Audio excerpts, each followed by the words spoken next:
नमस्कार दोस्तों, पंजाब केसरी राजस्थान के इस फेसबुक लाइव पे मैं आपका दोस्त राहुल आप सभी का बहुत बहुत स्वागत करता हूँ।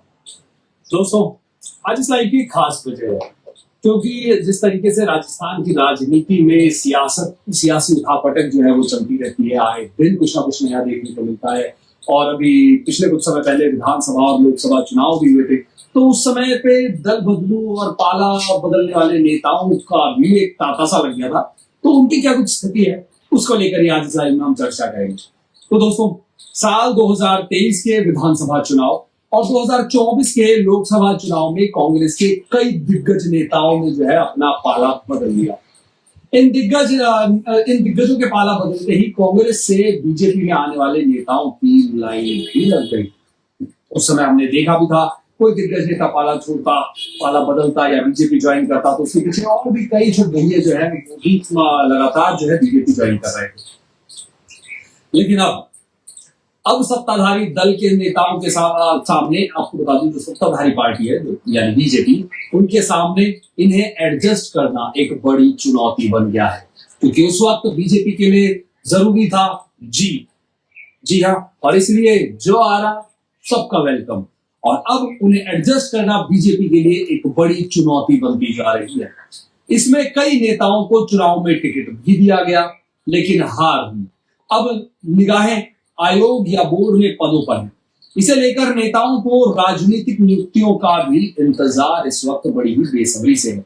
बीजेपी संगठन में जयपुर से लेकर दिल्ली तक सुगबुगाहट भी है।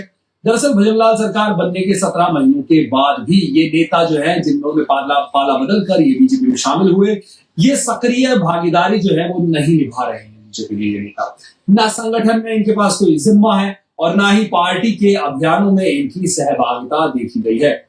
अंदर खाने भाजपा प्रदेश मुख्यालय पर लगातार आते हैं, लेकिन कुछ ऐसे भी हैं जो सदस्यता ग्रहण करने के बाद एक दिन भी पार्टी कार्यालय उन्होंने नहीं पहुंचे। वो पार्टी कार्यालय ना वहां नहीं आए हैं कार्यालय के अंदर।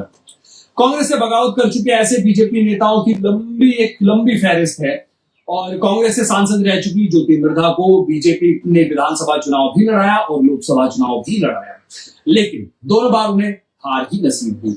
वहीं गहलोत सरकार में कैबिनेट मंत्री रह चुके वागड़ के कद्दावर आदिवासी नेता महेंद्रजीत सिंह मालविया को बीजेपी में आने के बाद विधायकी से इस्तीफा देना पड़ा। बांसवाड़ा डूंगरपुर लोकसभा सीट से चुनाव लड़े तो राजकुमार रोत के हाथों शिकस्त झेलनी पड़ी। अब आलम यह है कि ना विधायक है और ना क्षेत्र में पहले जैसा इनका रुतबा। इस लिस्ट के अंदर आपको बता दूं दोस्तों, गिरिराज सिंह मलिंगा जैसे भी नाम है।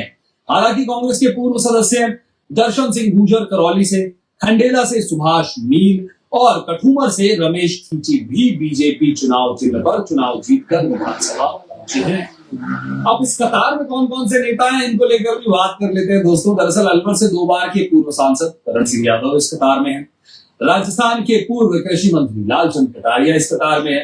पूर्व गृह राज्य मंत्री राजेंद्र यादव, पूर्व विधायक रिचपाल मिर्धा, पूर्व विधायक आलोक बेनीवाल, पूर्व विधायक खिलाड़ी लाल बैरवा और पूर्व विधायक जेपी चंदेलिया इस लिस्ट में शामिल है। तो अब ये तो खैर आने वाला वक्त ही बताएगा कि इन दल बदलू नेताओं ने, जो पहले कांग्रेस में रहे, लेकिन वापस जब चुनाव आए विधायक के या लोकसभा के चुनाव आए तो इन्होंने कांग्रेस छोड़ बीजेपी ज्वाइन तो कर ली। और कद्दावर नेताओं के पीछे न सिर्फ ये नेता, इन बड़े नामों के पीछे कई और लोग भी कांग्रेस छोड़ बीजेपी ज्वाइन कर लिए थे, लेकिन आज भी इनकी कोई खास सक्रिय भूमिका नजर नहीं आ रही बीजेपी में।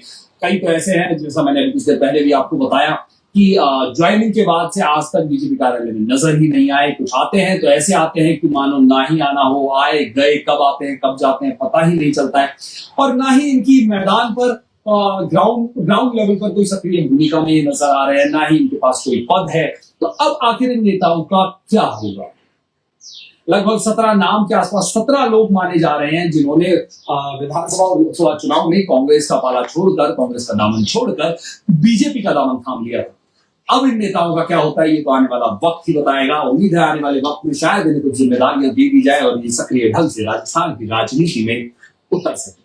आपका क्या कहना है इन नेताओं को लेकर कमेंट सेक्शन में हमें जरूर बताइएगा। लेकिन फिलहाल के लिए इस लाइव में इतना ही। मुझे यानी आपके दोस्त होस्ट राहुल को दीजिए इजाजत। नमस्कार।